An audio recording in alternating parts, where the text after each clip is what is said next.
Assalamualaikum, everyone. I am Naaila, and I am a contributing counselor here with About Islam. And today, I'm going to answer some basic relationship questions for you.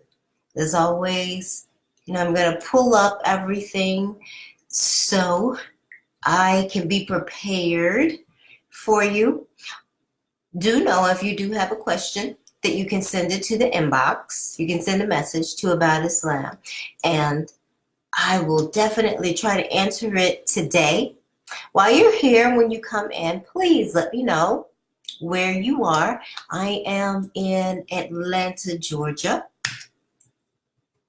and I always enjoy finding out how far this global reach is.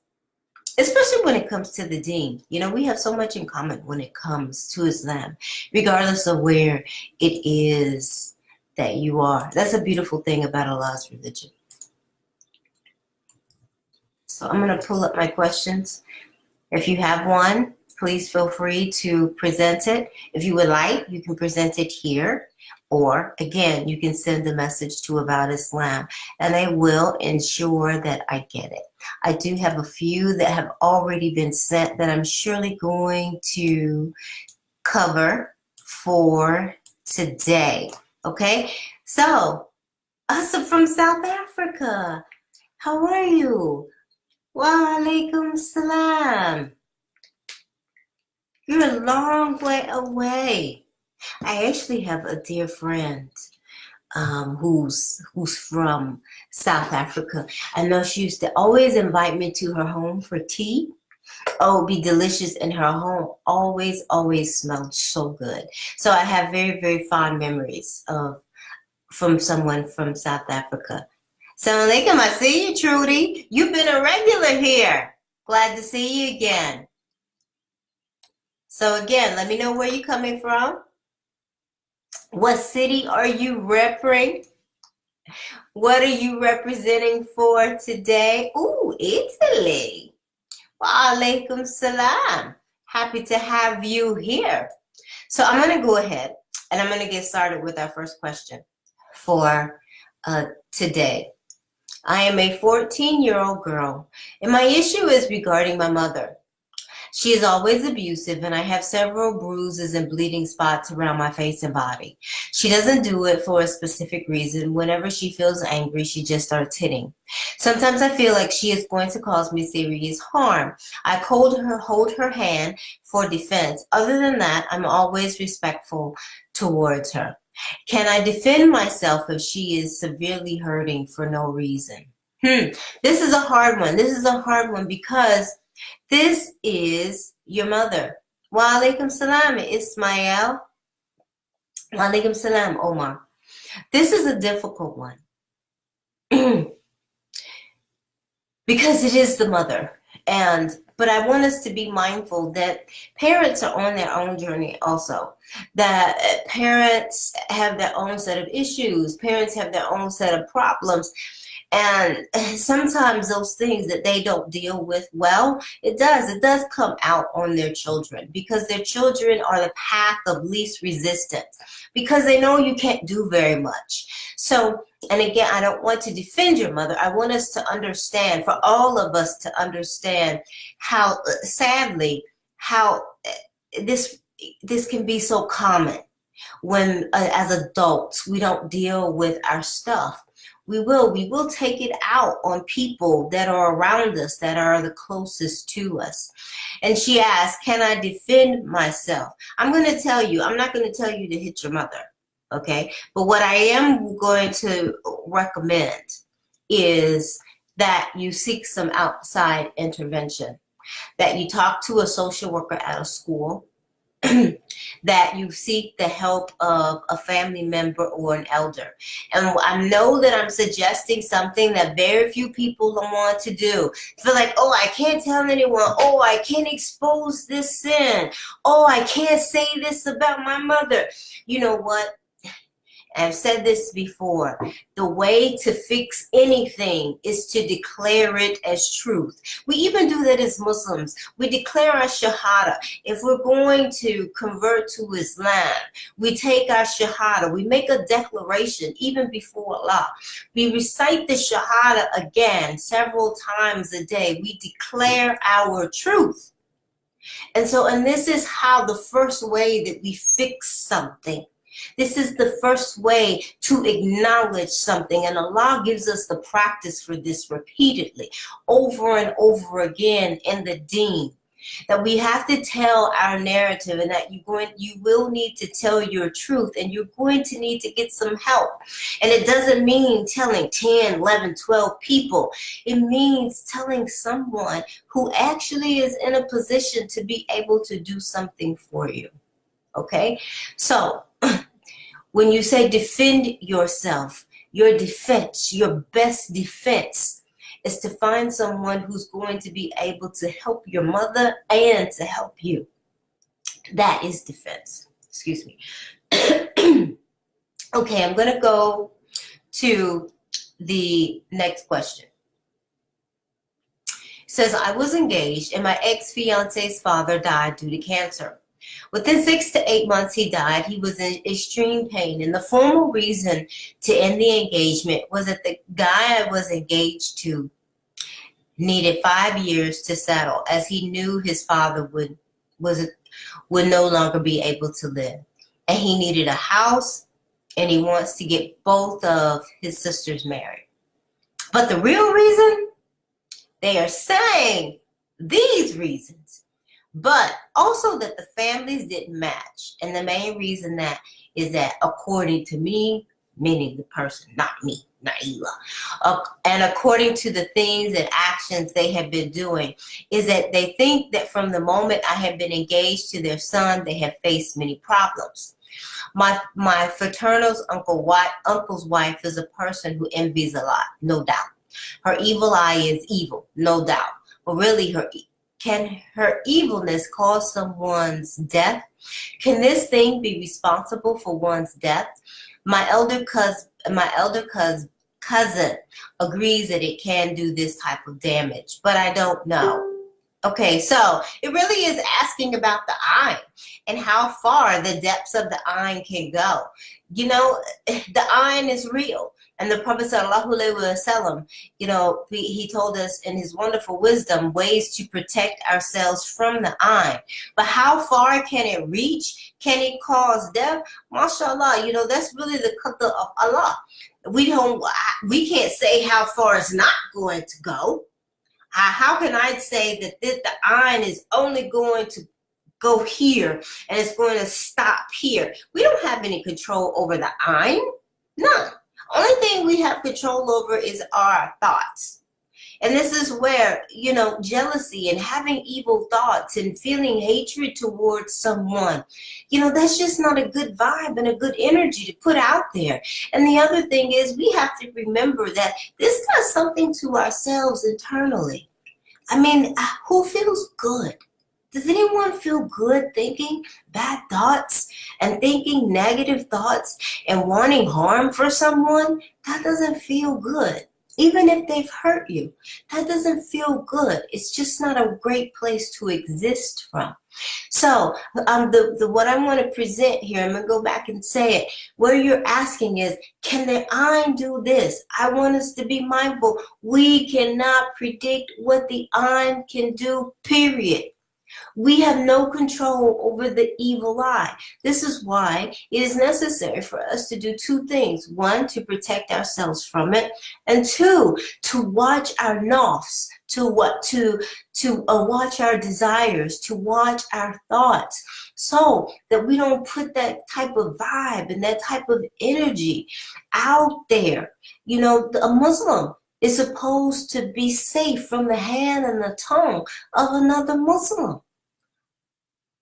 And so even us thinking those thoughts, even us saying those thoughts, a Muslim should be safeguarded from us. And so that we can try to ensure that we don't even put that thought out there.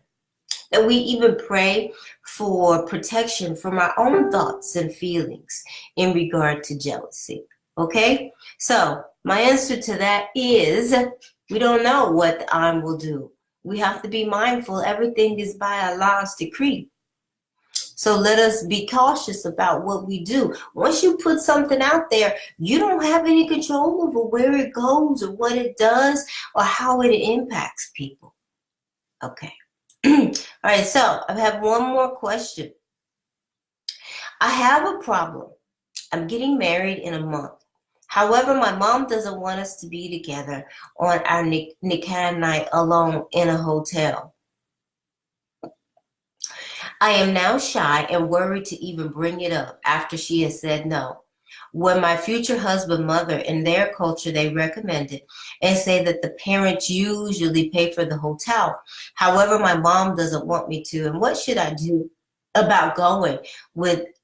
What should I do about going with telling her that I would like to? Again, this is a tough one because this is about being respectful to mothers.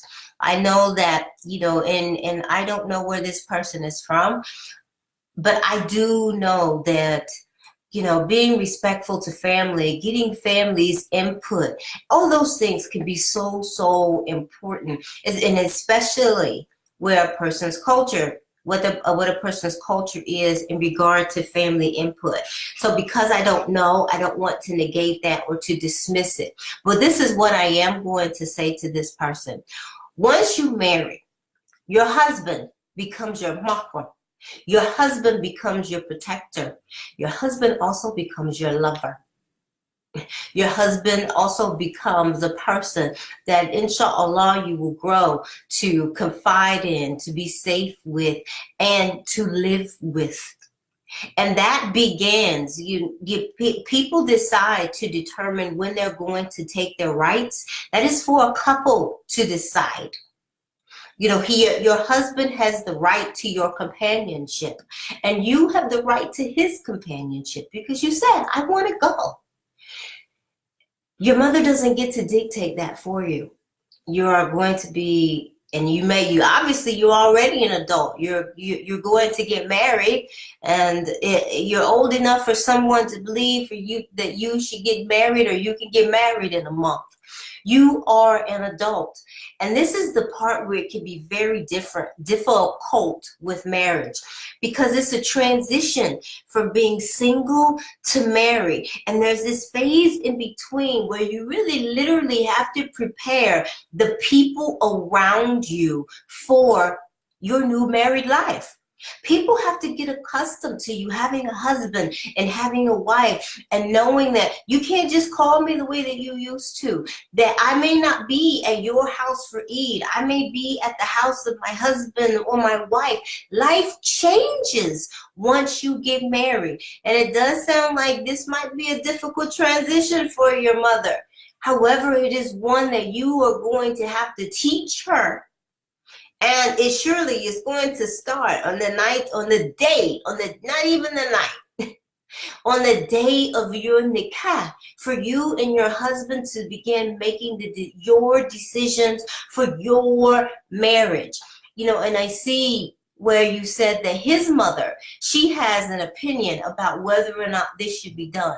The only two people who should have this type of opinion, who should be making the decision, because other people, you may decide to allow them to give some input, and you may want to take them into consideration. But the only two people who actually get to make this final decision, it's going to be you and your husband. So that is what you do. You go ahead and you start practicing being a wife, because you are making the transition, and this will be a part of it. I'm going to say to you, if you have this type of challenge and this type of difficulty, and you're not even married yet, I'm going to suggest that you go ahead and be consistent and be gentle. But be consistent and be gentle with your mother, but be firm. You and your husband make your decisions. Because if you're wishy-washy, She may continue to try to have some of this type of influence, and it's not going to be good for your marriage. I can't sit here and tell you that I have not seen people get divorced because of family input that becomes negative, because I have. And inshallah, may Allah protect you from that. But one of the best ways to protect yourself from that is not to start it. Don't allow it to come in. Okay? So I'm going to check and make sure that no questions came in while I'm here. Y'all are great today. How y'all doing? Y'all good? Y'all are? Inshallah. Okay, so I'm not seeing any other questions. Those are the ones that I have for today. As always, I pray that Allah sends you comfort. I pray that Allah grants you favor. I pray that Allah forgives you for your sins and allows you to enter Jannah from any gate that you choose. I mean, I'm going to see you in 2 weeks from today, inshallah. At least another Wednesday. I always try to do Wednesdays later in the month. Tell your friends. Please visit the page About Islam on Facebook. Go to aboutislam.net. Refer other people to it. It's full of information. And I will see you soon. Assalamu alaikum.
I'm sitting here. About Islam just told me that I was still live.